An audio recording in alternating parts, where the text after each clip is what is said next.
आज की इस वीडियो में हम ये देखेंगे कि अगर कोई बॉडी जो है वो इंक्लाइंड प्लेन पर लुढ़कता है तो फिर उसका वेलोसिटी कितना होता है और एक्सीलरेशन कितना होता है।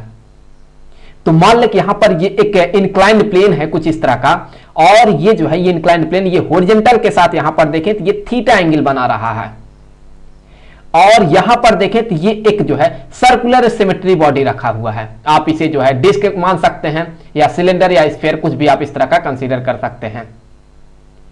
तो हमने ये मान लिया कि यहां पर ये जो बॉडी है इसका जो मास है, चलिए मान लेते हैं कि इस बॉडी का यहां पर ये जो मास है, ये जो मास है ये हमने मान लिया कि ये मास है यहां पर कैपिटल एम, और इसका जो रेडियस है, चलिए मान लेते हैं कि इसका जो रेडियस है, रेडियस जो है इस बॉडी का ये हमने मान लिया कि यहां पर ये है आर, और ये मान लेते हैं कि ये हॉरिजॉन्टल से यहां पर एच हाइट ऊपर रखा हुआ है। सो यहां पर ये जो हाइट है ये हाइट हमने मान लिया कि यहां पर ये है एच। तो अभी अगर ये एच हाइट ऊपर है तो इस बॉडी के पास यहां पर इसके पास होगा पोटेंशियल एनर्जी। कितना पोटेंशियल एनर्जी होगा? इसके पास जो पोटेंशियल एनर्जी होगा वो होगा इसका जो मास है इनटू यहां पर जो एक्सीलरेशन ड्यू टू ग्रेविटी होगा नीचे की तरफ, वो जो कि है जी, और यहां पर जो हाइट में डिफरेंस है, अर्थात यहां से लेकर के यहां तक हम मान सकते हैं कि जो हाइट में डिफरेंस है वो एच है। तो यहां पर इसके पास अभी पोटेंशियल एनर्जी होगा एम जी एच। अब अगर हम इस बॉडी को यहां से छोड़ देते हैं तो ये जो बॉडी है ये रोल डाउन करते हुए नीचे की तरफ आएगा, अर्थात बिना स्लिप हुए जो है ये लुढ़कते हुए नीचे की तरफ आएगा। तो जब ये नीचे की तरफ आएगा तो हम ये कहेंगे कि ये लुढ़कते हुए आ रहा है नीचे की तरफ, तो इसके पास ट्रांसलेशनल मोशन भी है और साथ ही साथ रोटेशनल मोशन भी है। तो जैसे जैसे ये नीचे आएगा वैसे वैसे इसका जो लीनियर स्पीड है वो बढ़ता जाएगा, और साथ ही साथ जो एंगुलर स्पीड है वो भी बढ़ता जाएगा। तो हम ये कहेंगे कि इसका जो रोटेशनल काइनेटिक एनर्जी है और प्लस जो ट्रांसलेशनल काइनेटिक एनर्जी है वो बढ़ता गया। तो वो जो एनर्जी बढ़ता गया वो आया कहां से? वो हम कहेंगे कि यहां पर जो पोटेंशियल एनर्जी था वो लॉस होता गया। जैसे जैसे ये नीचे गया वैसे वैसे पोटेंशियल एनर्जी, जो ग्रेविटेशनल पोटेंशियल एनर्जी यहां पर था वो घटता गया, और वही एनर्जी जो है इसके ट्रांसलेशनल काइनेटिक एनर्जी और रोटेशनल काइनेटिक एनर्जी में ये कन्वर्ट होता गया। तो जब यहां पर ये एंड पर पहुंचेगा, तो इस जगह पर जब ये पहुंचेगा तो हम कहेंगे कि इसके पास जो ट्रांसलेशनल काइनेटिक एनर्जी है प्लस जो रोटेशनल काइनेटिक एनर्जी है वो बराबर होगा यहां पर इसके पास जो ग्रेविटेशनल पोटेंशियल एनर्जी है mgh के। देखिए ये वीडियो जो है ये बीएससी के लिए बन रहा है, तो हम यहां पर यूज करेंगे law of conservation of energy को। तो उस केस में हमें यह मानना होगा कि यहां पर ये जो एरियल ड्रैग है और जो फ्रिक्शन है वो नहीं है, क्योंकि अगर हम फ्रिक्शन को भी कंसीडर कर लेंगे तो फिर एनर्जी का यहां से जो है ये लॉस होगा। तो फिर जो एनर्जी है, जो टोटल एनर्जी होगा वो कंजर्व्ड नहीं रह पाएगा, तो फिर यहां पर हम law of conservation of energy को अप्लाई नहीं कर पाएंगे। तो इसीलिए हमें यह मान के चलना होगा कि यहां पर फ्रिक्शन के कारण जो है किसी भी तरह का एनर्जी लॉस नहीं होगा, अर्थात जो एरियल ड्रैग वगैरह है ये सब भी नहीं है। तो हम मान के चलेंगे कि किसी भी तरह का यहां पर एनर्जी लॉस नहीं हो रहा है। तो अभी हम ये मान लेते हैं कि जब ये बॉडी लुढ़कते हुए यहां पर पहुंचा है तो इसका जो लीनियर वेलोसिटी है ये हमने मान लिया कि यहां पर इसका जो लीनियर वेलोसिटी है ये है v, और यहां पर इसका जो एंगुलर वेलोसिटी है, चलिए इस एंगुलर वेलोसिटी को हमने मान लिया कि यहां पर इसका जो एंगुलर वेलोसिटी है ये है ओमेगा। तो सबसे पहले हमें इस लीनियर वेलोसिटी को पता करना है, तो इसके लिए हम यूज करेंगे law of conservation of energy को। तो हम ये कहेंगे कि यहां पर इसका जितना पोटेंशियल एनर्जी घटेगा, जितना लॉस होगा, उतना इसका जो काइनेटिक एनर्जी है वो गेन होगा। तो यहां पर हम लिखेंगे कि loss in potential energy equal to, हम कहेंगे कि गेन इन काइनेटिक एनर्जी। तो पोटेंशियल एनर्जी में लॉस कितना हो रहा है? वो हो रहा है mgh। सो mgh ये किसके बराबर होगा? जितना यहां पर इसका काइनेटिक एनर्जी बढ़ा। तो काइनेटिक एनर्जी तो दो तरह का बढ़ रहा है, एक तो हम कहेंगे कि ट्रांसलेशनल काइनेटिक एनर्जी बढ़ रहा है, प्लस एंगुलर स्पीड के कारण हम कहेंगे कि इसका जो रोटेशनल काइनेटिक एनर्जी है वो भी बढ़ रहा है। क्योंकि ये रोटेशनल मोशन भी कर रहा है और ट्रांसलेशनल मोशन भी कर रहा है। तो इसका जो ट्रांसलेशनल काइनेटिक एनर्जी होगा ये होगा हाफ इनटू इसका जो मास है इनटू यहां पर जो इसका वेलोसिटी है उसका स्क्वायर। तो ये हो गया ट्रांसलेशनल काइनेटिक एनर्जी प्लस इसका जो यहां पर रोटेशनल काइनेटिक एनर्जी है वो, तो रोटेशनल काइनेटिक एनर्जी होता है हाफ इनटू इस एक्सिस के अबाउट, अगर हम एक यहां पर एक्सिस ड्रॉ करते हैं जो कि आपसे स्क्रीन को छेदते हुए अंदर की तरफ होगा और वो जो एक्सिस होगा वो यहां पर इसके सेंटर से यहां से होकर के पार होगा। तो फिर उस एक्सिस के अबाउट इसका जो मोमेंट ऑफ इनर्शिया है वो, तो मान लेते हैं कि यहां पर जो मोमेंट ऑफ इनर्शिया है ये है आई इनटू इसका जो यहां पर एंगुलर वेलोसिटी है उसका स्क्वायर। सो यहां पर ये हो गया स्क्वायर ओमेगा का। अब देखें यहां पर ये जो आपको आई दिख रहा है ये क्या है, ये है मोमेंट ऑफ इनर्शिया और ये जो आपको ओमेगा दिख रहा है ये है एंगुलर वेलोसिटी। देखिए हम इन दोनों के जगह पर क्या लिखने वाले हैं, हमें पता है कि एक बॉडी का किसी एक्सिस के अबाउट ये जो मोमेंट ऑफ इनर्शिया होता है आई, ये बराबर होता है उस बॉडी का जो टोटल मास है m इनटू जिस एक्सिस के अबाउट ये मोमेंट ऑफ इनर्शिया है उसी एक्सिस के अबाउट उस बॉडी का जो रेडियस ऑफ जाइरेशन होता है उसका स्क्वायर। तो मान लेते हैं कि इस बॉडी का यहां पर जो इस एक्सिस के अबाउट रेडियस ऑफ जाइरेशन है वो है k, सो यहां पर होगा k का स्क्वायर। और हमें यह भी पता है कि लीनियर वेलोसिटी और एंगुलर वेलोसिटी में रिलेशन क्या है। सो जो लीनियर वेलोसिटी होता है ये बराबर होता है रेडियस के इनटू जो एंगुलर वेलोसिटी होता है वो। सो इससे आगे हम ये कहेंगे कि ये जो एंगुलर वेलोसिटी होगा ये बराबर होगा जो लीनियर वेलोसिटी है डिवाइडेड बाय रेडियस के। तो यहां पर जो है हम आई के जगह पर इस वैल्यू को रखने वाले हैं, ओमेगा के जगह पर हम इस वैल्यू को रखने वाले हैं। तो फिर यहां से आगे हमें मिलेगा एम जी एच, ये बराबर हो जाएगा हाफ मास यहां पर v का स्क्वायर प्लस हाफ आई के जगह पर तो हम लिखेंगे कि m के स्क्वायर इनटू ओमेगा के जगह पर हम v बाई आर लिखेंगे तो उसका स्क्वायर हो जाएगा v स्क्वायर डिवाइडेड बाय यहां पर ये जो r होगा इसका स्क्वायर। तो यहां से देखें तो ये जो आपको m दिख रहा है ये m यहां से देखें तो ये कैंसिल हो जाएगा और यहां से ये जो आपको दिख रहा है हाफ v स्क्वायर इसे हम यहां से कॉमन आउट कर लेंगे। सो इससे आगे हमें मिलेगा जी एच, ये हाफ v स्क्वायर को तो हम कॉमन आउट कर लेंगे तो ब्रैकेट में मिलेगा 1 प्लस यहां पर हम कहेंगे कि यह है k square divided bye r square के। तो यहां से ये जो v स्क्वायर है ये देखें किसके बराबर होगा, यहां से हम कहेंगे कि ये जो v स्क्वायर होगा v स्क्वायर ये बराबर होगा 2 को हम इसके साथ मल्टीप्लाई कर देंगे तो ये हो जाएगा 2gh, यहां पर ये हो गया 2gh और फिर यहां पर इसे हम जो है इसके नीचे लाएंगे तो यही बन जाएगा डिवाइडेड बाय ब्रैकेट में होगा 1 प्लस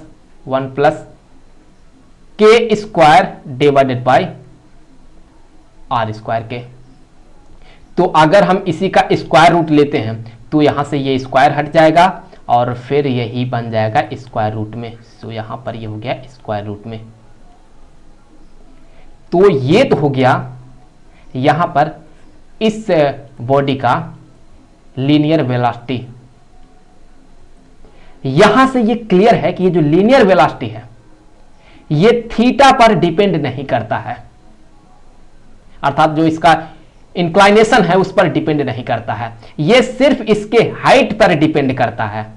अगर आप इसी इंक्लाइनेशन को बढ़ा देते हैं अर्थात थीटा को आप बढ़ा देते हैं, चलिए आपने कुछ ऐसे बना दिया, अब यहां पर ये जो थीटा बन रहा है ये तो बढ़ गया, भले ही आपने थीटा बढ़ा दिया, अगर आप इस बॉडी को यहां से लुढ़का देते हैं तो ये बॉडी जब यहां पर पहुंचेगा तो अब भी इसका जो वेलोसिटी होगा वो कुछ इतना ही होगा क्योंकि यहां पर h अभी भी वही है, तो ये थीटा पर डिपेंड नहीं करता है। लेकिन अगर आप हाइट को बढ़ा देते हैं, आप इसी को यहां पर कुछ ऐसे ऊपर कर देते हैं, अब आपने हाइट को क्या किया, अब हाइट को आपने बढ़ा दिया, थीटा अभी भी उतना ही है। लेकिन इस केस में अगर आप यहां पर बॉडी को लुढ़काते हैं, यहां से अगर आप बॉडी को छोड़ते हैं तो अब ये बॉडी जब यहां पर इस जगह पर पहुंचेगा तो इसका जो लीनियर वेलोसिटी होगा वो बढ़ जाएगा। तो हाइट बढ़ने से लीनियर वेलोसिटी बढ़ता है लेकिन थीटा पर ये डिपेंड नहीं करता है। तो आगे बढ़ते हैं। अब ये जो बॉडी लुढ़क रहा है, अगर ये लुढ़कने वाला बॉडी सिलेंडर हुआ तो फिर देखें उसके लिए जो उसका लीनियर वेलोसिटी होगा वो कितना होगा। तो हम ये मानेंगे कि अभी एक सिलेंडर यहां पर लुढ़क रहा है, तो इन केस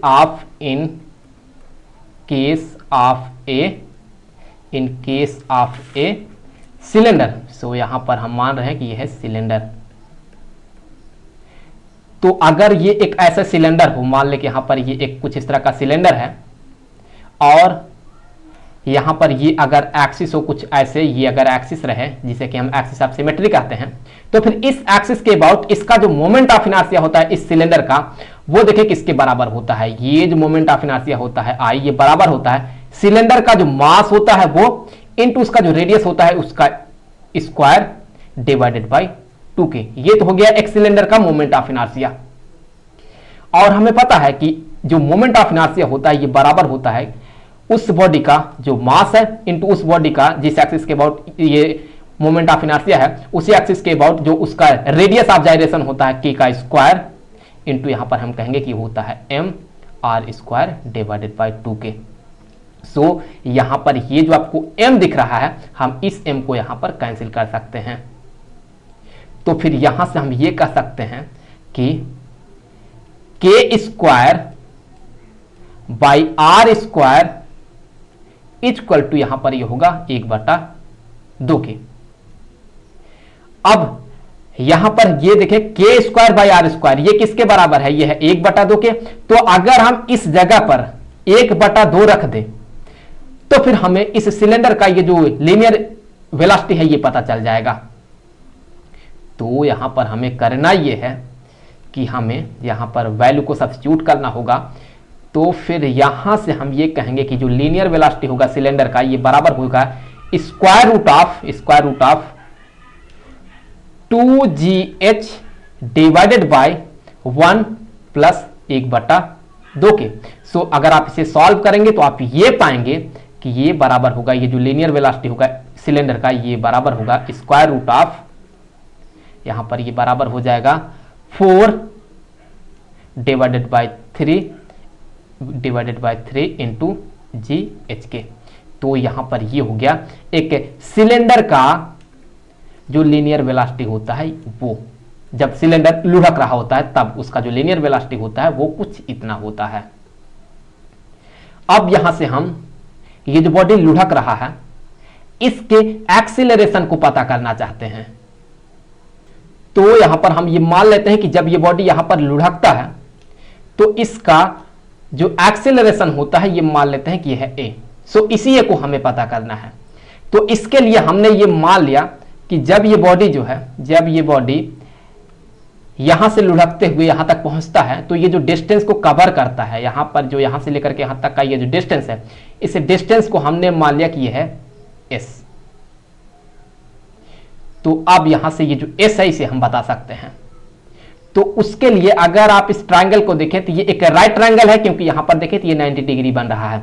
तो इस ट्रायंगल में हम कहेंगे कि ये जो साइड है ये है परपेंडिकुलर और ये जो साइड है ये है बेस और ये जो साइड होगा ये होगा हाइपोटेन्यूज।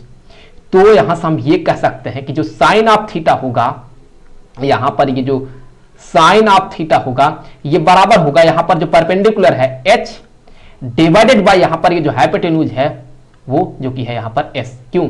क्योंकि यहां पर जो है यहां से लेकर के यहां तक का ये जो लेंथ होगा ये वाला ये भी s के ही बराबर होगा। सो यहां पर हम कहेंगे कि ये होगा h डिवाइडेड बाय s। तो इससे आगे हम ये कह सकते हैं कि ये जो s होगा ये बराबर होगा h divided by sine of theta के। तो हमें जो है इस एक्सीलरेशन को पता करना है। तो इसके लिए हम यूज करेंगे काइनेमेटिक्स का बेसिक इक्वेशन। सो काइनेमेटिक्स का एक इक्वेशन ये कहता है कि जो फाइनल वेलोसिटी का स्क्वायर होता है ये बराबर होता है इनिशियल वेलोसिटी का square plus 2 into acceleration into यहां पर ये जो डिस्प्लेसमेंट होता है वो। तो अगर आप देखें जो यहां पर इसका इनिशियल वेलोसिटी होगा, क्योंकि ये बॉडी यहीं से स्टार्ट करता है मोशन को, तो यहां पर हम कहेंगे कि इसका जो इनिशियल वेलोसिटी है u ये तो 0 है, इनिशियल वेलोसिटी यहां पर 0 हो गया। और देखें ये जो डिस्प्लेसमेंट हो रहा है वो इस डायरेक्शन में हो रहा है, एक्सीलरेशन भी उसी डायरेक्शन में है और वेलोसिटी भी उसी डायरेक्शन में है, तो सब कुछ जो है हम पॉजिटिव कंसीडर कर सकते हैं। तो फिर यहां पर देखें तो ये जो आपको दिख रहा है यू स्क्वायर जो कि है इनिशियल वेलोसिटी, ये तो जीरो हो गया, यहां से ये गायब हो गया, और वी स्क्वायर इसके जगह पर हम इस वैल्यू को सब्स्टिट्यूट करेंगे और एस के जगह पर हम लिखेंगे H by sine of theta. तो जब हम इसके जगह पर इसे रखेंगे तो इसका स्क्वायर करेंगे तो यहां पर ये जो स्क्वायर रूट आपको दिख रहा है यहां से ही हट जाएगा, तो फिर यहां से हम ये कहेंगे कि ये होगा 2GH डिवाइडेड बाय 1 प्लस के square divided by are square, ये बराबर होगा, ये तो जीरो हो गया, यहां से ये बराबर होगा 2 इंटू एक्सीलरेशन जिसे कि हमें पता करना है, एस के जगह पर हम लिख सकते हैं h divided by sine of theta. तो फिर यहां पर अगर आप अभी देखें तो ये जो 2 है ये इस 2 को कैंसिल कर देगा और ये जो h है ये इस h को कैंसिल कर देगा। तो इससे आगे देखें हमें क्या मिलता है, इससे आगे हमें ये जो एक्सीलरेशन है ये मिलता है कि ये जो एक्सीलरेशन a है ये बराबर हो जाएगा, ये किसके बराबर हो जाएगा, यहां से हम साइन ऑफ थीटा को जो है यहां पर मल्टीप्लाई कर देंगे तो जी के साथ ये मल्टीप्लाई हो जाएगा, तो यहां पर ये होगा g sine of theta divided by this term जो कि है यहां पर 1 प्लस के square divided by are square के। तो यहां पर जो है ये हो गया एक्सीलरेशन। तो इस इक्वेशन से ये क्लियर है कि एक्सीलरेशन जो है वो मास पे डिपेंड नहीं करता है, वो यहां पर देखें तो वो थीटा पर डिपेंड करता है। अगर आप यहां पर ये जो आपको दिख रहा है झुकाव, ये जो थीटा है, अगर आप इसे बढ़ा देते हैं, आप यहां पर जो है आप कुछ ऐसा कर देते हैं इंक्लाइनेशन प्लेन को कुछ ऐसा, तो यहां पर अब थीटा बढ़ गया। अब जब ये थीटा बढ़ जाएगा तो यहां से अगर आप बॉडी को लुढ़काते हैं तो यहां तक जब पहुंचेगा तो इसका जो वेलोसिटी होगा वो तो इतना ही रहेगा, लेकिन अब ये काफी कम टाइम में यहां पर पहुंच जाएगा, तो यहां पर हम कहेंगे कि कम समय में ही वेलोसिटी में चेंज हो गया। जितना यहां तक पहुंचने में टाइम लग रहा था इस केस में उससे अभी कम टाइम में यहां तक पहुंच जाएगा, तो हम कहेंगे कि इस तरह से यहां पर जो एक्सेलरेशन है वो बढ़ गया। सो थीटा बढ़ने से ये एक्सेलरेशन भी बढ़ता है। अब यहां से हम ये भी बता सकते हैं कि इस बॉडी को यहां से यहां तक पहुंचने में टाइम कितना लगा। अगर हम ये मान लेते हैं कि जब हमने इस बॉडी को यहां से छोड़ा तो टाइम जो था यहां पर 0 था, और जब यहां पर पहुंचा अगर हम ये मान लेते हैं कि जब बॉडी यहां पर पहुंचता है तो टाइम जो है ये t के बराबर है, तो इसका मतलब कि यहां से यहां तक पहुंचने में जो टाइम लगा वो लगा t। तो फिर यहां भी अगर हम काइनेमेटिक्स का इक्वेशन यूज करते हैं तो हम टाइम को पता कर सकते हैं। तो यहां पर हम काइनेमेटिक्स का पहला इक्वेशन यूज करेंगे जो कि होता है final velocity equal to initial velocity plus acceleration into time. तो इनिशियल वेलोसिटी ये तो 0 है तो ये यहां से गायब हो जाएगा। सो यहां से हम ये कह सकते हैं कि जो टाइम होगा ये बराबर होगा फाइनल वेलोसिटी डिवाइडेड बाय यहां पर जो एक्सेलरेशन है ये। तो अगर आप फाइनल वेलोसिटी की जगह पर इसे रखते हैं, डिवाइडेड बाय एक्सेलरेशन के जगह पर आप इसे रखते हैं, और रखने के बाद अगर आप सॉल्व करते हैं तो आप ये पाएंगे कि यहां पर ये जो टाइम होगा ये निकल के आएगा कि ये बराबर होगा 1 divided by sine of theta, और फिर यहां पर होगा स्क्वायर रूट ऑफ, आप इवेल्युएट करके देख लें। सो आप ये पाएंगे कि ये बराबर होगा 1 साइन ऑफ थीटा के, फिर स्क्वायर रूट ऑफ होगा 2h divided by acceleration due to gravity, फिर ब्रैकेट में आपको मिलेगा 1 प्लस के स्क्वायर जो कि है रेडियस ऑफ जाइरेशन डिवाइडेड बाय यहां पर रेडियस का स्क्वायर। तो आपको यहां पर टाइम के लिए ये इक्वेशन मिलेगा। तो ये हो गया टाइम के लिए इक्वेशन। तो बस इस वीडियो में इतना ही। आई होप ये वीडियो आपके लिए काफी हेल्पफुल रहा होगा। मिलेंगे आपसे अगले वीडियो में किसी दूसरे टॉपिक के साथ, तो तब तक के लिए गुड बाय।